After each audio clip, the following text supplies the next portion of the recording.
कामयाबी मिली है दिल्ली पुलिस को। पुलिस ने आईएसआईएस मॉड्यूल का आतंकी गिरफ्तार किया है।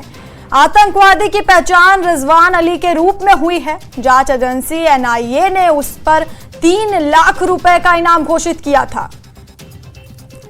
तो दिल्ली पुलिस की यह बड़ी कामयाबी सामने आई है, जहां पर पुलिस ने आईएसआईएस मॉड्यूल का आतंकी गिरफ्तार किया है। आतंकवादी की पहचान रिजवान अली के रूप में हुई।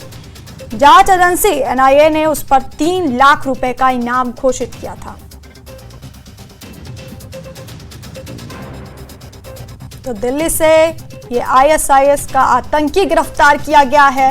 एनआईए की मोस्ट वांटेड लिस्ट में यह आतंकी शामिल था। दिल्ली पुलिस की स्पेशल सेल ने इसे गिरफ्तार किया। आतंकवादी की पहचान रिजवान अली के रूप में हुई है और एनआईए ने उस पर 3 लाख रुपए का इनाम रखा था।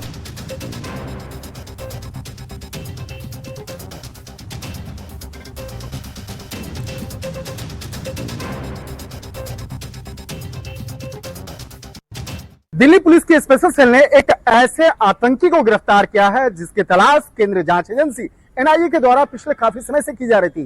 गिरफ्तार आतंकी का नाम रिजवान अली है और जिस तरह से रिजवान अली की अगर बात करें तो इसका संबंध आतंकी संगठन आईएसआईएस के साथ में बताया जा रहा है और खास तौर पर आईएसआईएस के जो पूरा मॉड्यूल है उस मॉड्यूल से इसका कनेक्शन जो है वो जुड़ता हुआ नजर आ रहा है। तो इस मामले में जिस तरह से 15 अगस्त के ठीक पहले इस आतंकी को गिरफ्तार किया गया है और इस आतंकी से संबंधित तमाम इन्वेस्टिगेशन की जो प्रक्रिया है उसको आगे बढ़ाया जा रहा है। तो एक तरह से कह सकते हैं कि दिल्ली पुलिस के लिए निश्चित तौर पे बहुत बड़ी कामयाबी है।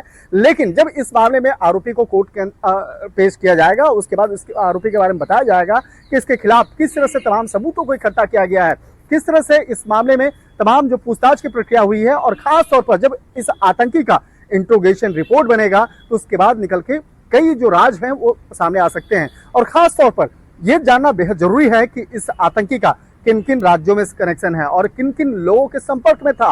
राजधानी दिल्ली या एनसीआर की बात करें या कुछ अन्य दूसरे राज्यों की बात करें तो किन किन राज्यों में किस तरह के बड़े साजिश को अंजाम देने की फिराक में था। तो इन तमाम मामलों पर स्पेशल सेल के द्वारा फिलहाल पूछताछ की जा रही है और सबसे पहले इस आरोपी को जब कोर्ट में पेश किया जाएगा उसके बाद इसकी रिमांड ली जाएगी और रिमांड के बाद आगे की पूछताछ की जाएगी। तो निश्चित तौर पर कहा जा सकता है कि रिजवान अली, जिसके खिलाफ 3 लाख रुपए का इनाम भी घोषित किया गया था और जांच एजेंसी के द्वारा पिछले काफी समय से इसकी तलाश की जा रही थी। लेकिन जिस तरह से दिल्ली पुलिस की स्पेशल सेल ने 15 अगस्त के ठीक पहले जिस तरह से इसको वीडियो किया गया है, कहा जा सकता है कि इस मामले में जैसे जैसे तफ्तीश का दायरा आगे बढ़ेगा आने वाले दिनों में इस मामले में कई खुलासे देखने को मिल सकता है।